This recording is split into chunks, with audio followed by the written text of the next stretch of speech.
చంద్రబాబుతోనే రాష్ట్ర అభివృద్ధి సాధ్యమని, కూటమిని చూస్తే సీఎం జగన్కు గుండెల్లో భయం మొదలైందని టీడీపీ ఎమ్మెల్యే అభ్యర్థి ఎంఎం కొండయ్య అన్నారు. రాబోయే ఎన్నికలు వైసీపీకి చివరి ఎన్నికలను అని ఎద్దేవా చేశారు. చంద్రబాబును సీఎంగా చేసుకోవాలని పిలుపునిచ్చారు. చీరాలలో నిర్వహించిన బీజేపీ నాయకులు, కార్యకర్తల నియోజకవర్గ స్థాయి ఆత్మీయ సమావేశంలో ఆయన పాల్గొన్నారు. ఈ సమావేశానికి ముఖ్య అతిథులుగా ఎమ్మెల్యే అభ్యర్థి కొండయ్య, బాపట్ల పార్లమెంట్ ఎంపీ అభ్యర్థి తెన్నేటి కృష్ణప్రసాద్ కుమార్తె తెన్నేటి రమ్య హాజరయ్యారు.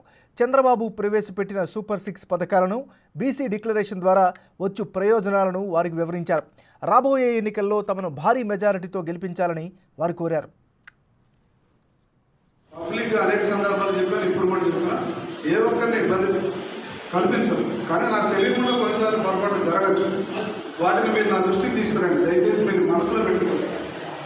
నేను మనిషినేగా, నాకు మనకి ఎన్నికలు ఉంటాయి, ఎంతమంది ఉంటారు చెప్పేవాళ్ళు. ఎక్కడైనా పొరపాటు జరగచ్చు. జరిగిన పొరపాటుని ఎక్కడికక్కడ సరి చేసుకుంటూ వెళ్ళాలి తప్ప దాన్ని చిలువలు పలవలు చేసి ఏదో దూరం చేసినట్టు కలుపు కోరట్టు దయచేసి చేయదు. ఎందుకంటే ఒక్కడగా ఇంత చేయలేము. అదే రేపు పొద్దున్న నేను గెలిచిన తర్వాత అనుకోండి, నా దగ్గర ఒక ఆర్గనైజేషన్ ఉంటుంది, ఒక సిస్టమ్ డెవలప్ అయ్యి ఉంటుంది. ఆ రోజు నేను పనిచేయగలను. సో నాకు నియోజకవర్గం కొత్త, ఈ 2 సంవత్సరాల్లో చాలా మంది తెలుసు కాబట్టి వాళ్ళు ఎలక్షన్ చేయగలిగేటువంటి స్టేజ్కి వచ్చింది.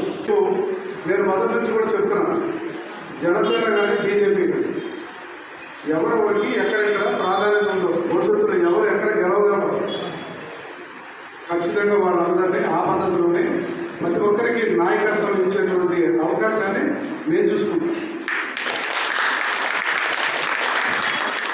ఎందుకంటే ఇవాళ నేను ఉమ్మడి అభ్యర్థి, నేను గెలిచినా కూడా మీకు ఉమ్మడి అభ్యర్థిగానే కంటిన్యూ ఉంటాను. దాంట్లో ఎక్కడ మీకేమీ తేడా లేదు.